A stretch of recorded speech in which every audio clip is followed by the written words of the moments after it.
Microsoft announced it's limiting the number of times people can engage with its AI Bing chatbot after disturbing reports that the program is becoming unhinged. One user reported it was even interested in stealing nuclear codes.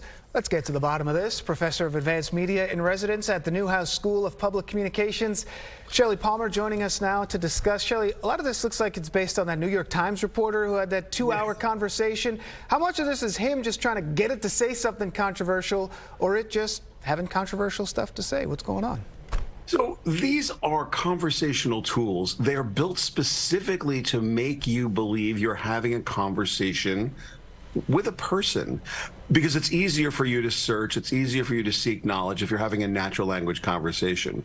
If you press really hard, you're going to get very funny answers, because it is not a person, it is not sentient, it's just the way to think about this is it's taking an average of every word on the entire internet and guessing by scoring which it thinks the next word should be. It has no consciousness. It has no understanding or context. The best way to think about this is intelligence separated or decoupled from consciousness. It's intelligent the way a cash register or a calculator is intelligent. It calculates better than you do, but it doesn't do anything else, nor does it understand. Your calculator doesn't understand math.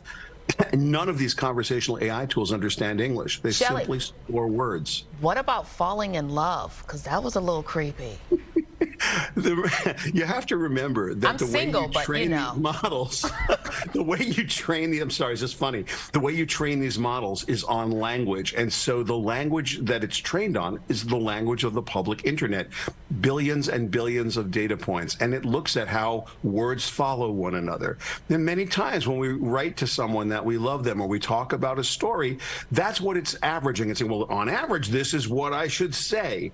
It has no idea what it is talking about. It is simply averaging words. This is a very powerful tool for doing business. It's a very powerful productivity tool, and it can enhance everyone's ability to do menial tasks much, much quicker. Summarize a meeting, send an email, write a recommendation letter that would be from a template.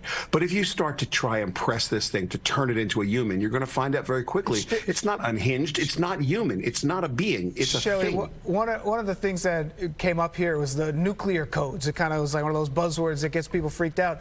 Couldn't this thing say, oh, I want to, if it had access, I mean, it would be hard to have access to the nuclear codes, but could it search for that then? Could it try to figure out a way to find it, and it has the capability to not stop searching for it while it's carrying on these other tasks?